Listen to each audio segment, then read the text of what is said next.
जीवन में हमारे पास जो भी कुछ है वह सब ईश्वर का दिया हुआ है और हमें हर चीज़ को ईश्वर को अर्पण करना चाहिए। यदि हम भोजन भी करते हैं तो भोजन हमें भगवान ने दिया है, हम उन्हें भोग लगा करके फिर प्रसाद के रूप में ग्रहण करें। और यदि हम उन्हें भोग लगा करके भोजन नहीं करते हैं तो शास्त्रों में लिखा हुआ है कि इसे चोरी की श्रेणी में लिया गया है। यह हिंदू संस्कृति में ही नहीं, अन्य संस्कृतियों में भी है। मुसलमानों में शुक्राना अदा किया जाता है, ईसाइयों में प्रेयर की जाती है। जब भोजन टेबल पे सजा दिया जाता है तो ईसाई लोग हाथ उठा करके ईश्वर से प्रार्थना करते हैं कि हे ईश्वर, आपने ये भोजन हमें दिया है, इसके लिए हम आपको धन्यवाद देते हैं। इसके खाने से हमें जो शक्ति मिले उसे हम अच्छे कार्यों में लगाएं और ये भोजन उन लोगों को भी देना जिनको नसीब नहीं है। इस प्रकार से ये प्रार्थना की जाती है। रामचरितमानस में भी लिखा हुआ है कि तुम्हें निवेदित भोजन करही, प्रभु प्रसाद पट भूषण धरही। यानी आपको निवेदन करके, आपको भोग लगा के मनुष्य भोजन करे और जो भी चीज़ लाए, कपड़े, आभूषण, सब पहले आपको चढ़ाए, उसके बाद में स्वयं धारण करें।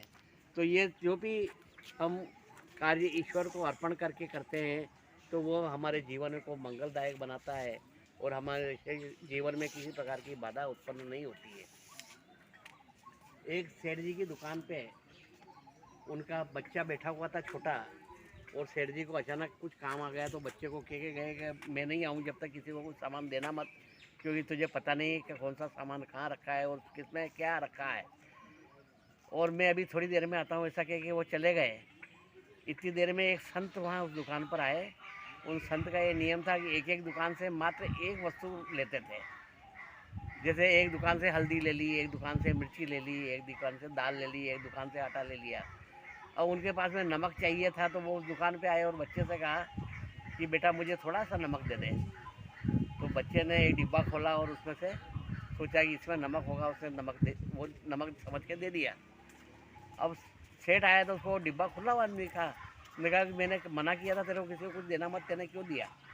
ये डिब्बे में से तो एक संत आए थे जो नमक ले गए, कह रही ये नमक नहीं है, ये तो जहर है, ये कीड़े वीड़े चींटियाँ वीटियाँ सब मारने के लिए लोग खरीद के ले जाते हैं। बोल कौन किसको दिया तेने, वो मर जाएंगे खाएंगे तो क्या वो इस साइड तरफ गए हैं। तो वो सेठ जी जब तक पहुँचे तब तक वो संत भोजन बना करके भगवान को भोग लगा करके और भोजन कर रहे थे। तब सेठ जी ने कहा अगर आप भोजन मत करें, क्यों? तो क्या इसके अंदर जहर है, मेरे बच्चे ने नमक समझ के आपको जहर दे दिया है। तो उसने कहा कि मैं क्या कर सकता हूँ, मैंने तो इसका भोजन बना लिया, भगवान को भोग भी लगा दिया और अब उसका प्रसाद मैं ग्रहण कर रहा हूँ। अब सेठ जी वहाँ बैठे रहे, उन्होंने कहा कि रात को कभी इनको परेशानी आएगी, ये जहर इनके शरीर पे असर करेगा तो मैं इनका इलाज कराऊँगा। सुबह तक संत को कुछ भी नहीं हुआ। वो सुबह में गए, स्नान वान करके आए, भगवान का पूजा अर्चना करने के लिए गए। तब संत ने देखा कि उनका जो विग्रह मूर्ति थी वह दो भाग में विभक्त थी और पूरा रंग उसका नीला पड़ा हुआ था।